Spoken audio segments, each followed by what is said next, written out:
અંદર આવેશ સ્વરૂપે લીલા થઈને એ જ શ્રી કૃષ્ણના તનની અંદર રાસની અંદર પણ જે આવેશ સ્વરૂપે લીલા કરીને એ જ આવેશ સ્વરૂપ શ્રી દેવચંદ્રજીના તનની અંદર આજે લીલા કરી રહ્યું છે.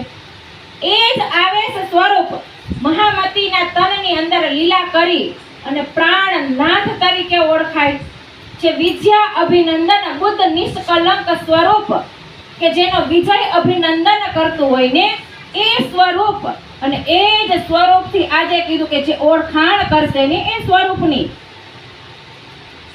એ જીવોને જો અખંડ મુક્તિ મળવાની છે તો આખા બ્રહ્માંડને અખંડ કરવા માટે એવું કયું સ્વરૂપ આવ્યું કે જે લીલા કરી રહ્યું છે અને જેની ઓળખાણ દુનિયાને નથી. તો કૃષ્ણને તો દુનિયા ઓળખતી હતી ને, પણ પ્રાણનાથને દુનિયા ઓળખતી નથી કે જે શ્રી કૃષ્ણના તનની અંદર લીલા કરવા વાળા એ જ પ્રાણનાથ આજ આપણા તારતમ વાણીના વચનો કહી રહ્યા છે ને. તો આજ એની ઉપર આપણે કેમ વિશ્વાસ હજી નથી આવતો કે જે હૃદયથી તારતમ વાણીનું અવતરણ કરાયું અને આખા આ બ્રહ્માંડને અખંડ મુક્તિ મળવાની છે.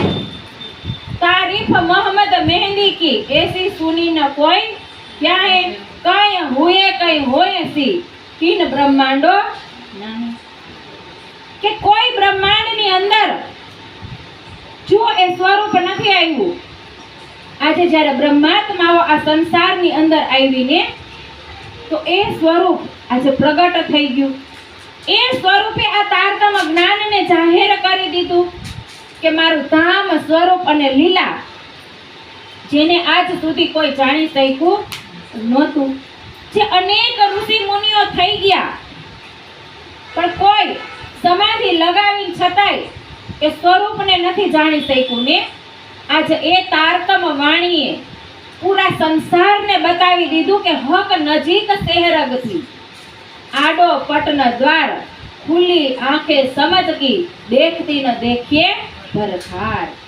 જો સિંધીની અંદર ઇન્દ્રાવતી બાઈએ આશિક કે ગુના એની અંદર કહી દીધું ને, હજી આપણે સમજાય એ વાતને તો વાણીનો આત્મસાત આપણે કર્યો અને આજે ખોટા વિવાદની અંદર આજ સુંદર સાથને આપણે કેવા ભટકાવી રહ્યા છે.